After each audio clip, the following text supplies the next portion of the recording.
Get ready for the season finale of Hosts at Home. On today's show, your most requested host, Granted, from History IQ, Unwrapped, What Would You Do? Couch Potatoes, and this little show, you may have heard of it, Double Dare. An icon, Marc Summers is on the show. And now, here's your host who interviews the host, Adam Wurtzel. Thanks, Richard. That's right. This is it. Hey, everybody. I'm Adam Wurtzel. Welcome to the big season finale of Hosts at Home. Thank you for joining us, the show where we chat, of course, with your favorite hosts, past and present. And I said that word favorite. You guys are always sending us requests.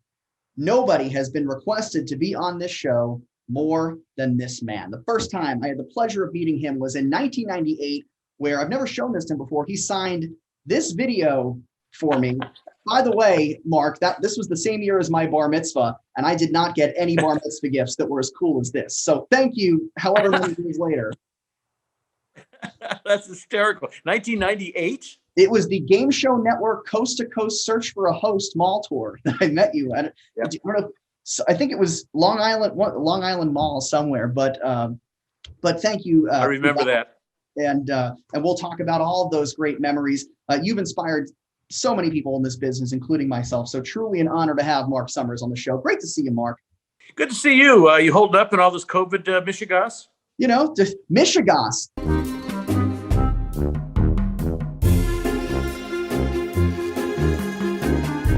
Mazel tov. What great words we're using.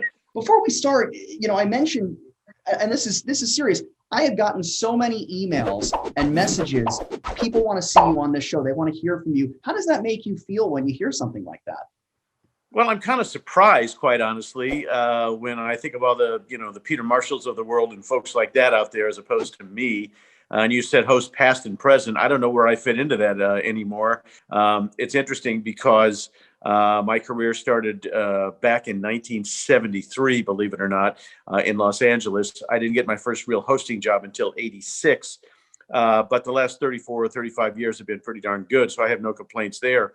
I'm staying active. I'm, as a matter of fact, I'm hosting virtual family feuds for Fremantle. We did our first one last weekend. So I guess I'm still current from that perspective, but I'm always shocked and amazed that anybody out there even cares. So thank you to the people who are still requesting to see me. Past, present, you're everything. You're everywhere, Mark. And by the way, you look fantastic. You always look the same. Well, that's very kind. I'll be 70 this year, which is hard to believe. But I've been around so long, but it just has flown by. And I've been going through pictures recently of things that have happened in the last 20 or 30 years of my career. And people keep saying that, you look pretty much the same. So, that's luck of the draw. I never smoked. I didn't drink. I try to take care of myself, and I guess it's paying off now. It definitely is. We're going to talk about that time in the 70s where you were at CBS as a page. I know about all this stuff, but maybe people don't. So we will talk about that. But the show is called Hosts at Home. So we have to ask first, where is home for you? I live in Santa Barbara, California. I have been bi-coastal and tri-coastal throughout my life, living in New York for a while, living in Philadelphia when I was producing all the Food Network stuff. I was down in Orlando during the Nickelodeon days, always kept a place in Los Angeles.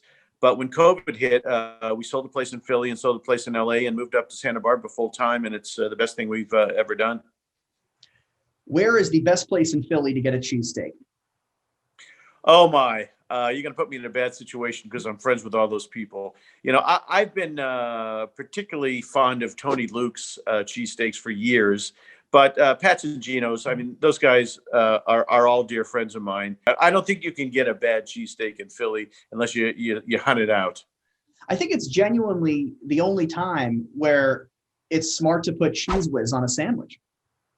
See, I don't do Cheese Whiz. I do provolone. So, I guess the true Philly cheesesteak is the whiz, but with all due respect, I can't go whiz. So what can I tell you? You also dumped Cheese Whiz on kids all the time. So you probably were so used to it. Maybe that's my problem with it, that after pouring it on kids all these years, I don't want to eat it, Could be. Whiz has a much better sound than, we have this provolone sauce. You're going to pull the handle. It just sounds different. I know we used to have to cover that up for years. We used to get letters all the time, people complaining that we were using milk. So I used to say, a milk-like substance. A milk-like substance right over there. A milk-like substance will come on top of you. The milk-like substance. It was still milk, but I didn't want to anger the viewers. You mentioned, 1973 getting your first job in the business. Can you kind of tell everybody about those days? And I want to talk about this random announcing gig on the Joker's Wild. Well, that's a misnomer as well. We'll get to that. I was going to school in Boston, Massachusetts, at a place called Graham Junior College, and it was a school for misfits. All of us just wanted to work in television, didn't really want to be in school. And some of the folks I went to school with, Paul Fusco, who created Alf, Bert Dubrau, who created Sally Jesse Raphael and Springer, Andy Kaufman. And so it was an interesting school with a lot of very talented people who grew some interesting careers. And I became a regular at the Magic Castle doing magic because that's where my career started as a magician. And then in 1976, I became a regular at the Comedy Store, starting about the same time as Dave Letterman, Robin Williams, Jay Leno, Gary Shandling. So those were all, comrades of mine back in the day. And I kept auditioning to become a host, but they kept saying, come back when you have gray hair and wrinkles, because it was the era of Jim Lang and Eubanks and those kind of folks. And it wasn't until Nickelodeon knocked on the door in '86 where they were looking for somebody younger. And that turned my life around. How did you actually get the job on Double Dare? Oh, interesting story. It was all a mistake. So many things in my career have been a mistake. I had, sort of hit, the end of my rope in that I had been auditioning and couldn't get anything. And I was known as the king of warm-ups. I was doing warm-ups on so many shows. On Tuesdays, I did the TV show Alice. Wednesday, Thursday, Friday, I did a show called Hour Magazine. Wednesday and Thursday nights, kind of where I was thinking, I did Star Search. Friday, I did What's Happening Now. I did Webster. Weekends, I did game shows. Worked with Fred Travalina on his show. And the only day I had off was Mondays. But, I was tired of doing warm-ups and asking people where they were from. And opened up a smoked salmon business.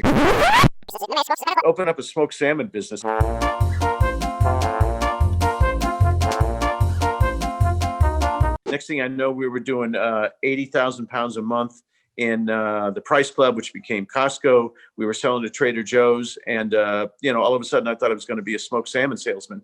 And a friend of mine, Dave Garrison, who was a ventriloquist from Indianapolis, got a phone call and said, some network I've never heard of, Nickelodeon, is looking for the host of a new game show. They called me and wanted me to come, but I think I'm going to stop performing and become a producer. So you should go instead of me. So I didn't even get an initial call from my agent.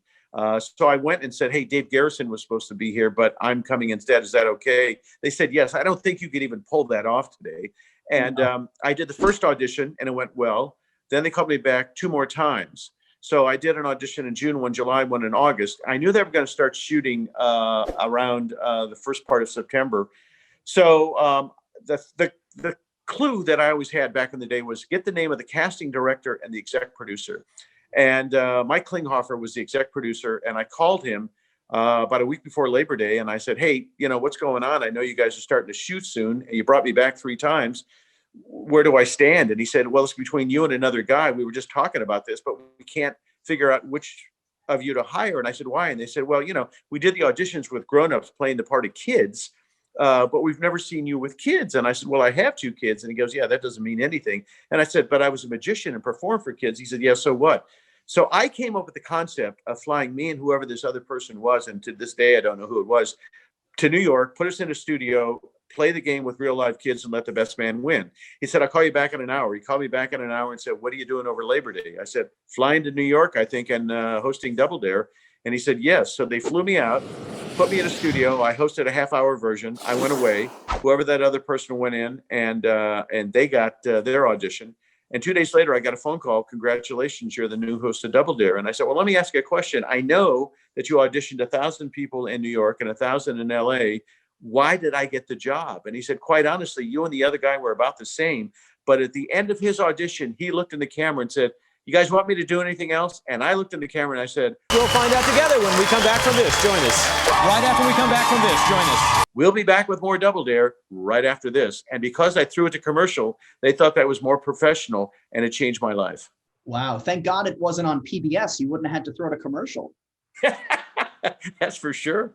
Do you think that also just loving this genre, as I know you do, and growing up with a show like Beat the Clock, do you think that helped you along the way?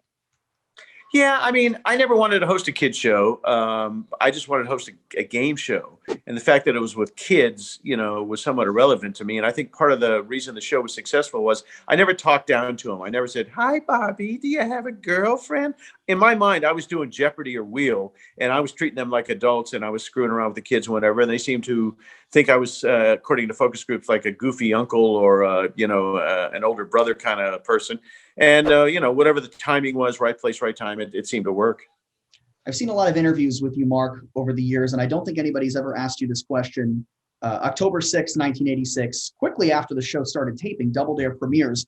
Do you remember where you were the first time you watched Double Dare on TV? Oh, yeah. We were in the studio. We were still recording. So we went on the air on October 6th, and we were in Philadelphia, sitting in the bleachers at WHYY watching the first episode. Wow, that's amazing. By the way, why Philadelphia? Why Philadelphia instead of New York when Nickelodeon's offices were in New York? They didn't want to spend any money. There were no budgets back in the day. When Nick first started, they didn't have money. And so at the time, WHYY wanted to get into the production business, and Nick wanted to spend no money. And so we went down there. And I think we were spending, if memory serves me right, about $19,000 an episode. Hard to believe. And so I remember when we went into syndication and we were spending $50,000 an episode, the network went insane. And you think about that, to shoot 5 episodes for $250,000 is a joke when you think about it now. But back then, it was about how much bang for your buck can you get. And, we were a hot show. If you get a rating in the cable world at a 0.2 or a 0.3, that's magical now. We were getting 5s. I mean, we were beating Larry King. When we went into syndication, we were beating Oprah. It was just this magical, crazy time. The surprising thing, the first couple seasons, everybody wore red team shirts. I didn't even realize that until later on. How difficult was that for you to keep track? Because there was a red. Well, it was painful. Yeah, it could be confusing. Trust me, because when you look over here, there was a red team. You look over here, there's a red team. It's like, who's doing what? And by the way, we were able to do at some point. We started doing 4 a day, then we did 5 a day, then we did 6 a day. And so we would shoot 3 upfront shows and then 3 obstacle courses, go to lunch, and then do 3 upfronts and then 3 obstacle courses. And by the end of the afternoon, I couldn't remember. They'd have to remind me they came from behind and won on this physical challenge, because you want to reference it in the obstacle course. But I didn't know what planet I was on half the time, and then at one point we were shooting couch potatoes in LA. So I was shooting Monday through Friday double dares. We would do upwards of 30 a week. I'd get in a plane Friday night at 6 o'clock, fly to LA and get in at 9, go to KTLA and shoot 5 couch potatoes on Saturday, 5 on Sunday, and then catch a red eye and go back to Philadelphia and do it again. That's wild. That's wild. I mean, yeah. You can't complain about not being busy, I guess. Oh, no, never. I want to talk about WHYY that we brought up. Double Dare was not the only Nickelodeon game show to tape at WHYY. And the reason why I brought this up, and I don't know if you remember this, but there was a sister show called Finders Keepers. And my absolute favorite game show blooper of all time, there was a girl in the audience of Double Dare. Maybe she was 3-4 years old. And you asked her what her favorite show was. Do you remember this blooper? And what's your favorite show on TV? Finders Keepers. Finders Keepers. You really like that show? Yeah? And now I know how Art Linkletter felt. And what's the name of this show? Double Dare. And do you like this show? Yes. But you like Finders Keepers better, huh? Yeah. Oh, okay. I remember that. In fact, it was, I believe, the niece of one of the crew members or something, or staff members, as I remember. And I just thought that was the funniest darn thing in the world. Yeah, Finders Keepers used to shoot over at HYY as well with Wesley Orr. He was the host. Speaking of other game shows, hosting a hit show like Double Dare comes with its perks. As someone who has worked in this genre for a long time, what was it like being able to be a celebrity guest on shows like Super Password, Scrabble, Hollywood Squares, Win, Lose, or Draw? The list goes on and on. Do you know the Scrabble story? I might. I know you guest hosted when Chuck played. Do you know how that happened? I don't know how that happened, but I want to know. So Bob Noah called me up and said, hey, would you be interested in being a guest on Favorite Game Show Host of All Week? I said, oh, my God, that was like a breakthrough for me that they even would ask that question. So I said, of course. So he said, okay, we'll book you for this week. 20 minutes later, he calls me and says, I got a problem. The network says, how could he be a favorite game show host? He's only been on Nickelodeon like a year and a half, 2 years, something like that. So absolutely not. He cannot be a guest on Favorite Game Show Week. So Bob Noah, in his very intelligent way, said, well, I want Chuck to play. Could Mark host it when Chuck is playing? He goes, oh, he could host it. He just can't be a guest on it.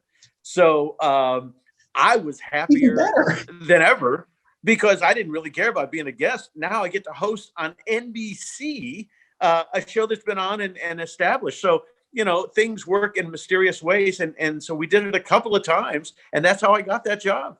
With the success of Double Dare and it going into syndication, naturally you're gonna get copycats. You're gonna get shows that come along that are just trying to be Double Dare. What was the reaction on the set of Double Dare when Funhouse came out?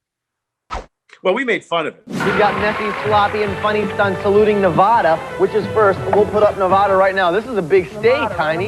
Put that one in for me, will you? All right, next we're going to do Arizona. I heard the way they told it was they said, we want to do Double Dare with a budget. They knew we weren't spending a lot of dough, and Warner Brothers was behind it. And so I used to screw with JD all the time. Now, keep in mind, when he got the job, I called him in his dressing room and congratulated him. Okay, I never had any animosity towards Funhouse or JD. I thought JD was great.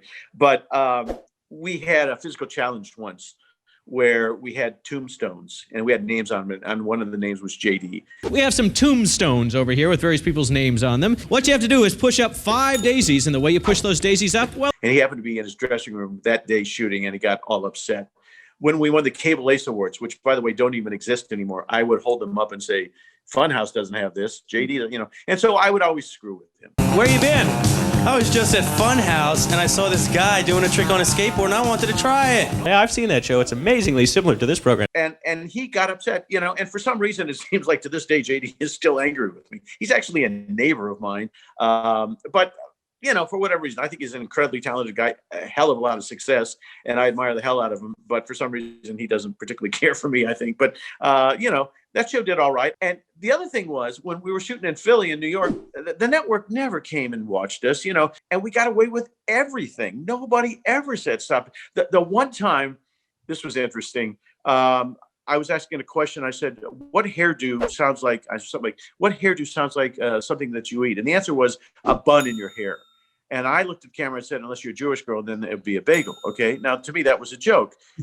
2 days later, after the thing airs, we get a phone call from the Anti-Defamation League wanting to have me fired because the guy who was president of the Anti-Defamation League at the time's daughter said, Daddy, why would I be wearing a bagel in my hair instead of a bun? So I get a phone call from the president it was the Anti-Defamation League, a Jewish Defense League or something, say, Mr. Summers, we've got a problem. My daughter came to me and wanted to know why she would wear a bagel in her hair instead of a bun.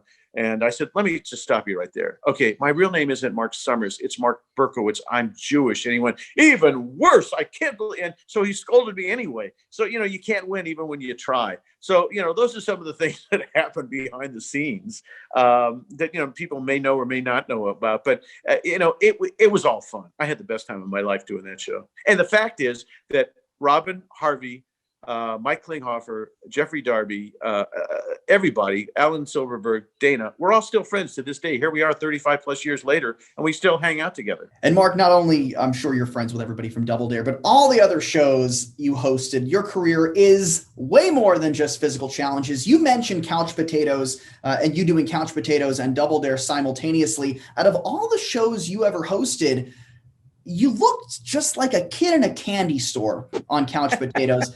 Is that because of all these TV legends that were coming onto the set each day? Yeah, I would go to Claudia Kagan, our talent coordinator, when I would leave every week, and I'd say, hey, how about, can we get this person? Can we get this person? So I was going through every fantasy that I could possibly get. Could you get Steve Allen? Oh, my God, you got Steve Allen. We got everybody from Superman, Soupy Sales, who I was, dear friends with. I mean, I got to live every fantasy. And so I just got to work every weekend on that show, and just couldn't wait to meet the people who I grew up watching on television. So it might have been one of the best jobs I ever had. A lot happened during that time because just a short time later, Nickelodeon Studios opens up. Let's talk about that era of Nickelodeon. I remember you slimed Steven Spielberg on the first big day at Nick Studios. What were your initial thoughts when they came to you and said, we're going to open up this massive facility in Orlando? They should have never closed it.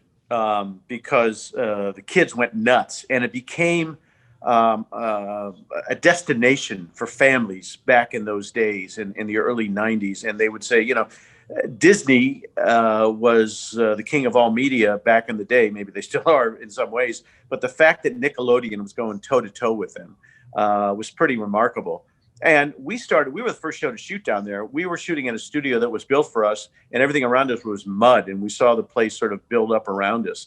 And that opening day, there's a photo, which I love telling about, where Steven Spielberg was cutting the ribbon. And I knew about promotion and publicity and knew that picture was going to be all around the world. So I positioned myself right next to Spielberg, right behind him. And so globally, that thing went. And I, had friends around the world who would call me and say, how the hell did you do that? But it was quite a remarkable day because nothing worked and people were booing Spielberg. You'd go on the Jaws ride and the Jaws ride didn't work. And, it took a while to get to where it needed to be. But after about 6 months, Nickelodeon was the focus, and we would turn over audiences. We had this gigantic, I think we sat 400 or 500 people in a Double Dare because now it's gigantic. HYY was the size of a thimble, and now we're in this big facility. And you would come in and see round one, and then we change the audience out, and then we bring another audience in for round two, and then we bring another audience in for an obstacle course. And then we did another show for a couple of years called What Would You Do? Same situation, all people from around the country hoping to get grabbed out of the audience and participate. So, it was like one of the best times ever from 90 to like 94. You mentioned What Would You Do? I have to ask one question related to that show. Before this interview today, I went back and was looking at some clips. What was your reaction when they said to you that you're going to be putting moms and dads on a scale on national television and weighing them?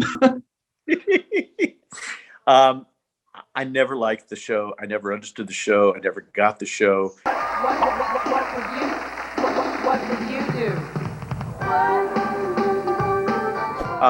And it was hard for me to focus on what it was. So, there was no script. It was all going off the top of my head. And yet I find people today who say, well, I love What Would You Do far more than I Double Dare. And, good for them. That was fantastic. Where Double Dare, I went to it fun every day. What Would You Do was just like one of those jobs that you hate when you're doing it, but you got to do it. And so we did, I think, 90 episodes. And it didn't have great memories for me. Well, then we will not talk about that any further. I was looking at this tape that I showed in the beginning of the show, and this has a copyright date of 1994. I think was this the last thing of Double Dare that you ever taped of the original run? It might have been. Let me tell you how those tapes happened. We get picked up by Fox, and we're kicking off Saturdays at 8:00 with Family Double Dare. And initially, we had Lou Ferrigno, Weird Al. We had celebrities on as team captains, and it was a ball. So we do, I think, 13 of those and take some time off. We get picked up for a new season, and we find out that Barry Diller decided it was going to be the Dallas Cowboy cheerleaders and people such as that who were going to be on the show. And Jerry Laybourne said, this is a kids channel. I'm not doing that. And so there was a big argument, and Jerry pulled the plug and said, I don't care if you're a network. I don't care if it's prime time. No. So we get a phone call, and we were there. We had rehearsed. We were ready to go. And Jerry said, I hate to tell you this, we'll pay you for those next 13 episodes, but we ain't shooting them, and here's why. So we had facilities for the next 2 or 3 days before they're going to tear it down. And Mike Klinghoffer, Dana Calderwood, and Alan Silverberg decided, let's make some videos. So those videos were slapped together at the last minute. Silverberg stayed up all night with Dana and Klingy and, wrote these scripts that, aren't really scripts. And we shot 3 home videos in like the next day and a half. And that's what you're seeing. So it was pretty much me and Harvey ad-libbing and screwing around more than anything else. They kind of knew what the videos that they were going to roll in, but some of them are so generic, you can tell that they didn't know what they're going to throw in there, but they knew they would find something. So that was all a mistake as well. I want to tell you a story before we move on. There was a lot of hosts that came from Nickelodeon, a lot of great hosts, you being the best, of course. We had Phil Moore on this show from Nick Arcade. Great guy. Great guy. And he told us this great story about coming into your office before he started doing Nick Arcade. And he called you, and I'm going to quote, he called you the Obi-Wan Kenobi of Nickelodeon hosts. How does that make you feel? Well, that's very sweet. Look, Guy Fieri calls me Obi-Wan. I don't even know what that's all about. I've always tried to help people along the way. Phil and Mike O'Malley did a tour that I produced where they took out their shows because the Double R Tour was so successful. And those guys were not live performers per se. And I basically gave them a tutorial on how to do it. And to this day, I mean, I'm still friends, obviously, with both of them. They've always been very kind. And as someone, look, you've helped me for years and given me so much advice. So thank you for paying it forward. I really appreciate that. We really appreciate it. Right. You're also a very accomplished producer. We're going to talk about all this great stuff that you've done over the years for Food Network. But first, I want to talk about another kids show. You were the host, you were the producer, you were pretty much doing everything on Pick Your Brain. And you also had your daughter on the show. Tell us about Pick Your Brain. Okay, let me tell you how Pick Your Brain happened. Okay. I was doing segments on the home show on ABC. And we did Toy Fair one year. And I met a guy, Roger, and Roger owned something called Tiger Toys. And they had the rights to 2XL, this robot. And he said, can we turn this into a TV show? Now, back in the day, FCC required a certain amount of educational programming for stations across the country. And that's how we sold this thing. And so Roger Schiffman put Marc Summers Productions into business. The whole thing was we gave away a $5,000 college scholarship. And every kid would walk away with a sweatshirt from the college they wanted to go to. And my daughter Meredith would bring it out and say, you want to go to Tulane here and you want to go to Indiana University here. And she was getting paid minimum. She had become a member of AFTRA.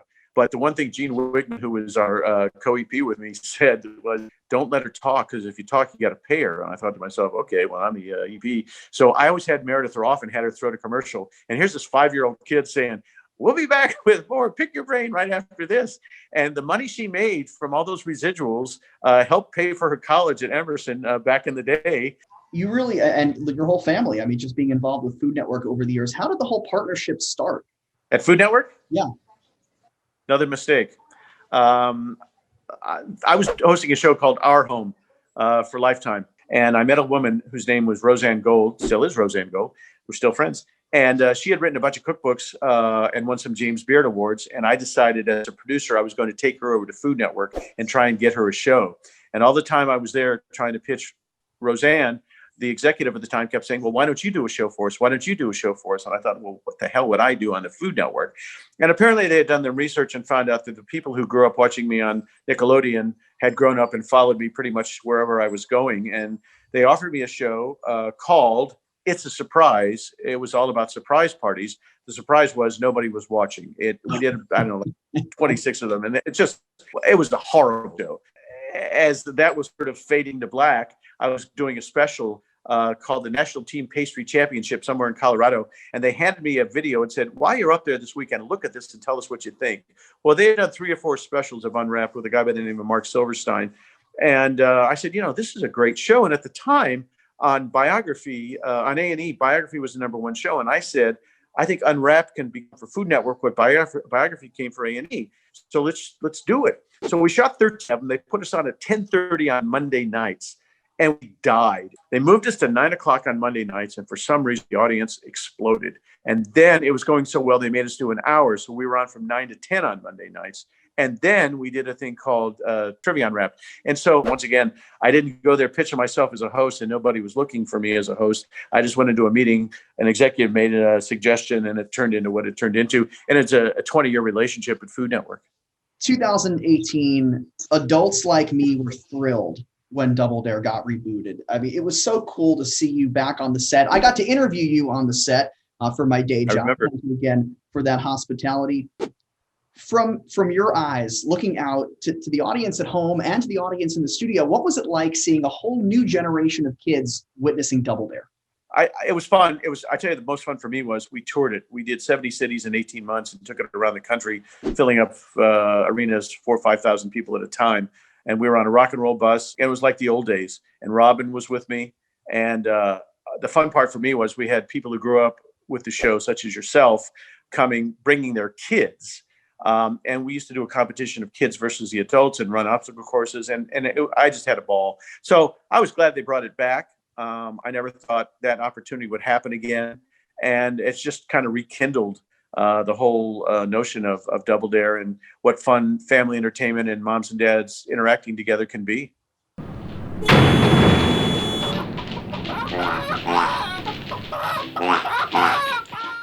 Mark, you heard that sound right there. You did hear it, right?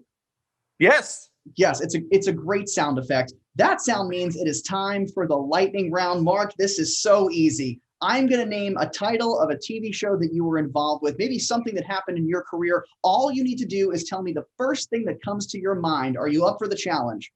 Oh, I'm scared, but yes, go for it.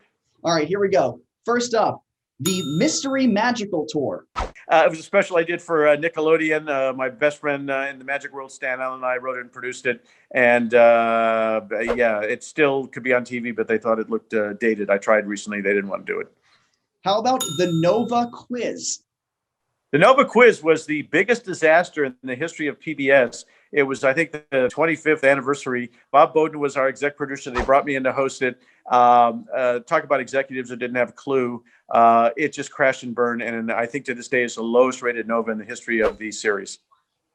Good to know. How about the Big Help? The Big Help. Nickelodeon for years tried to get kids and families involved in sort of paying it forward and helping others. We did it live at Universal Studios, and it was quite fun. How about Majority Rules? Majority Rules, a show that nobody ever saw. It was only in two markets. It was in New Orleans and it was in Phoenix, Arizona. I hosted. Arthel Neville was my co-host. Steven Spielberg's company produced it. It was the only show they ever did for TV. We shot, a bunch of them, and maybe you can see them online, but unless you lived in New Orleans or Phoenix, you never saw it. How about Win Tuition? Where are you pulling this stuff up, man? It's IMDb, Mark. Win Tuition was the biggest disaster I ever hosted in the history of my career. I didn't bring it up for that reason. Oh my God. The people producing it didn't have a clue. They didn't know about backup questions. One day there was a situation where they would take 30 or 40 minutes to come up with a question as a back. I mean, it was a nightmare. And I met with the president of Game Show Network at the time and explained it to him. And he got so upset with me that I said that we were supposed to shoot 40. They ran out of money. I think we shot 36. There was no audience. We had to pretend there was an audience. It was a disaster. No comment on that. I remember Burton Richardson was the announcer, and they would just show like a shot for like an eternity of like a school loudspeaker. Yes, it was a nightmare. I mean, I got to tell you. And last one, and hopefully this one was a better experience. History IQ. I loved History IQ. It was supposed to be the hardest game show in the history of television. It was so hard nobody can answer anything. I think we shot 2 seasons of that thing. I enjoyed doing it. History Channel didn't know what the hell to do with it, but I enjoyed that. We shot that in New York. And it was me being Alex Trebek doing a serious, format. And I had a great time doing that program. It was really enjoyable. You should bring that up to Discovery Plus, because that would be a perfect reboot for Discovery Plus. Probably would be, makes sense. This has been so much fun, Mark. Thank you so much for being here. Seriously, we really. I had so much fun because you know what? You sort of got into the archives of my life and, asked me things that, I always say that I think we had that conversation that I get tired of doing these things because, people want to ask the same questions, and you did not ask the same questions. So I'm applauding you, Adam. That's fantastic. Thank you, Mark. Well, we really appreciate you being on this show. Lots more episodes of Hosts at Home in our archive. So if you like what you see, all we ask is that you hit that subscribe button. That's it. That's our season finale. Marc Summers has been our guest today on Hosts at Home. On this show, it's not my job to close the show. Mark, that is your honor. Mark, take us out. Hey, thanks so much for watching. We'll see you next time right here on Hosts at Home. Bye-bye, and thank you, Adam.